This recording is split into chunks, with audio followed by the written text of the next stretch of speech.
In a world of gods, super soldiers, and geniuses, Hawkeye, Clint Barton, has always been unapologetically human. Yet, while he has been around since 1964 and has been a huge part of the Avengers series of books, he's never had a run of comics that felt definitive or iconic, like Stan Lee and Steve Ditko's Spider-Man run, Walt Simonson's run on Thor, Frank Miller on Daredevil, or even Ed Brubacker's run on Captain America.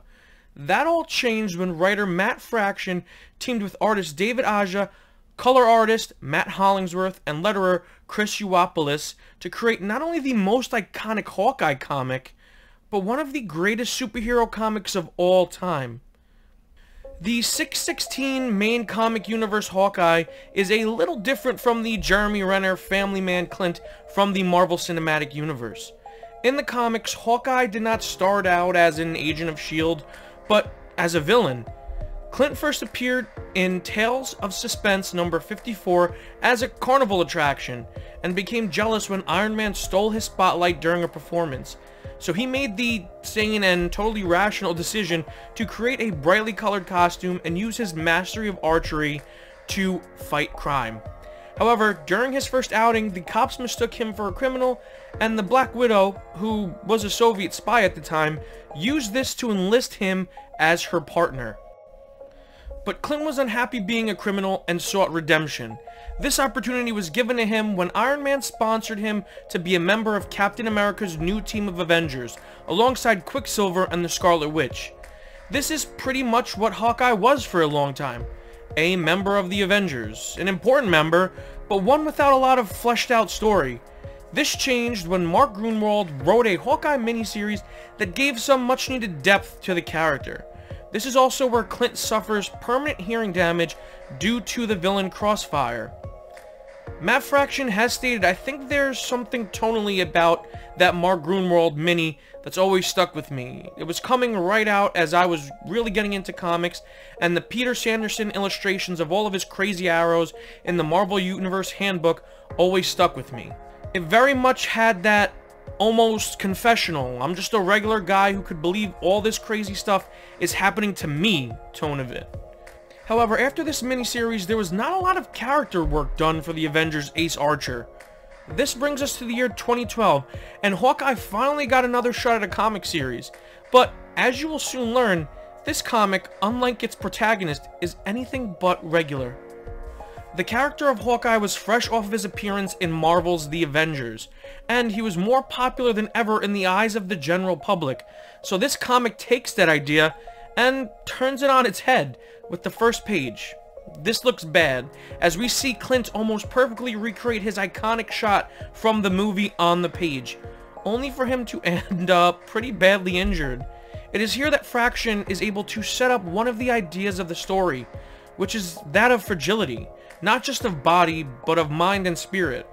Clint is constantly making poor decisions. He struggles with self-doubt and alienates all of those who get close to him. We see him deal with depression, disability, and failure. It is the act of taking over his Brooklyn apartment from the Russian mob and protecting the people inside like they're his family that gives Clint a new purpose and forces him to be a better man. The place where Fraction excels is his character work, because you constantly find yourself endeared to the characters and still root for Clint in spite of his flaws and mistakes because he is relatable. The person with front row tickets to the train wreck that is Clint Barton is his protege, Kate Bishop, also Hawkeye, who took over the role when Clint was dead and then when he was dressing like a ninja. Listen, long story.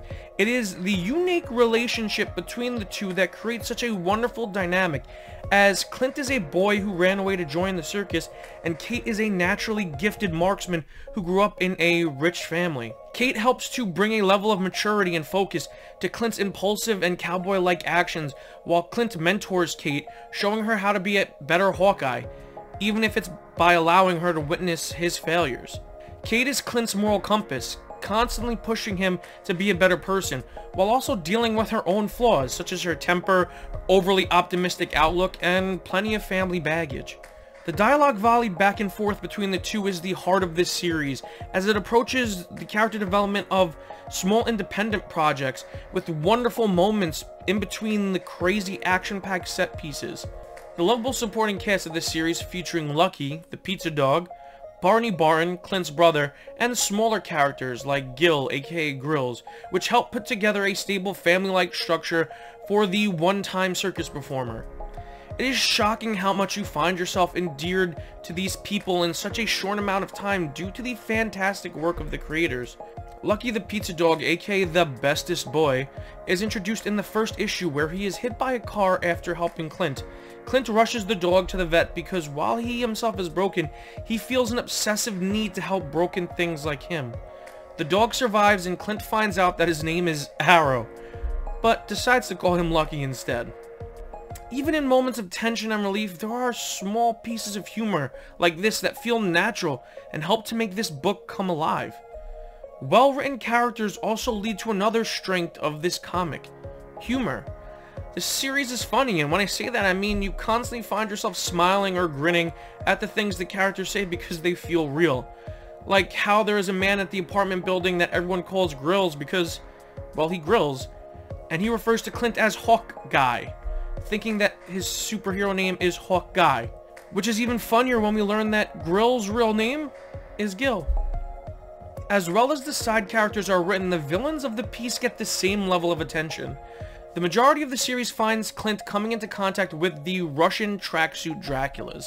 The threat is essentially the Russian mob, and while they may not be Kang, Ultron, or Loki, they constantly get the better of Clint due to their sheer numbers. They are portrayed as buffoonish, constantly saying bro every other word, bro. Yet they are also able to feel very threatening to a human Clint Barton. There are a never-ending wave of goons that keep coming no matter how many you take out.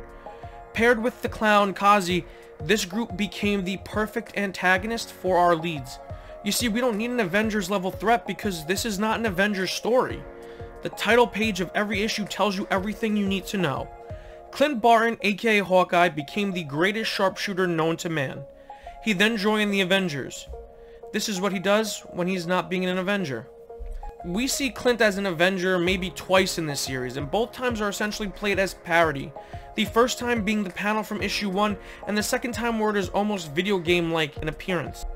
Joining Fraction on his journey was artist David Aja, who worked with Matt on their Iron Fist run. His minimalist approach to the art bucked the modern norm of hyper-detailed panels and helped create a unique style for the book that would be followed by other artists like Annie Wu, who did the issues in which Kate is in Los Angeles. His tactical use of the page to guide the story is fantastic as he crams a ton of panels into scenes to help showcase all the details needed for the story. Seeing every emotion on a face or slowing time for dramatic effect. Aja takes Matt Fraction's script and breathes life into these characters through expression while creating bold images that deserve to be admired, a truly special kind of art. Another thing I love about this book is the perspective changes. When an issue focuses on a character, reread the issue from that character's perspective. For instance, if regular old Clint has the perspective from which the issue is being told, we see and understand everything the way he does. So if someone is speaking French, we see a speech bubble that says French, I think, because Clint does not understand the language. This tool is used throughout the series, and David Aja really is able to utilize this to its full potential in issue 11, which is an issue told entirely from the perspective of Lucky the Pizza Dog. So we interpret everything as Lucky does.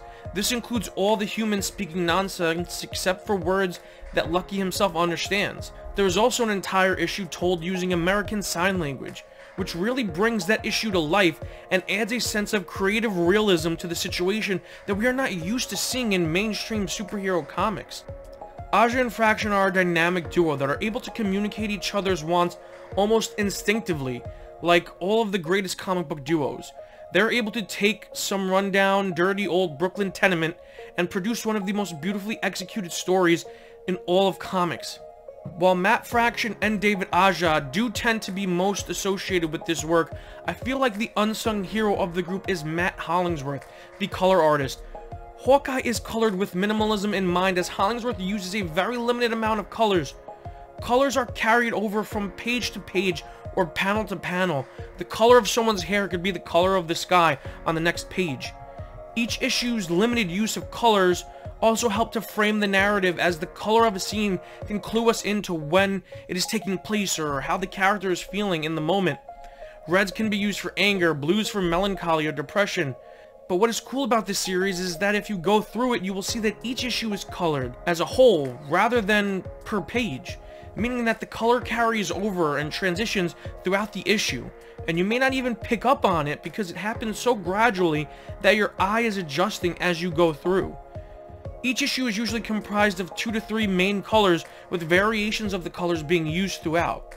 The artwork of this book really shines in the first set of issues as we see our two Hawkeye go through multiple beautifully designed action set pieces in their attempt to stop the tracksuit Draculas, amongst other criminals, including one of the best car chases in comic history featuring a 1970s Dodge Challenger, a bunch of Mini Coopers, and Kate Bishop's Purple Beetle.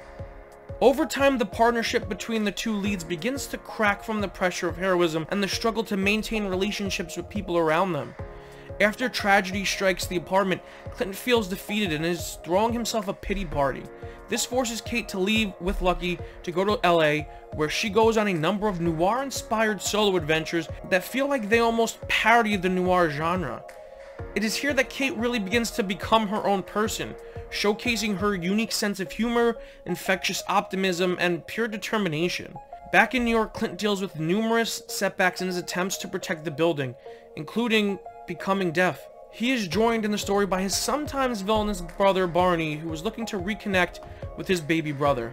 These two storylines are used to show how much the two heroes need each other, and the whole story culminates in an epic showdown at the apartment building where Kate comes back to help Clint accomplish his goal once and for all. This comic is a marvelous masterpiece, and it brought to life not only a flat B-tier character, but also the entire superhero comic book genre, breaking new ground and showing that sometimes the greatest stories can come from the places you least expect them. No one would have guessed that a Hawkeye series from 2012 that features Hawkeye not being an Avenger would be the phenomenon that it is, but here we are, one day from the release of a Hawkeye Disney Plus series. All of the marketing material shows a heavy inspiration taken from this comic. Hawkeye continues to sell tons of copies every time a new trade is released, and it will continue to live on as one of the greatest comics ever written, and one of my favorite comics of all time. If you guys like this video and want to see more video essays like this, comment down below. Make sure to give this video a huge like, and if you're not subscribed to the channel, please do, because we have a ton of videos coming, including Hawkeye episode breakdowns, pack openings for Pokemon and Yu-Gi-Oh! TCG cards, and a lot more. So until that, guys, catch you later.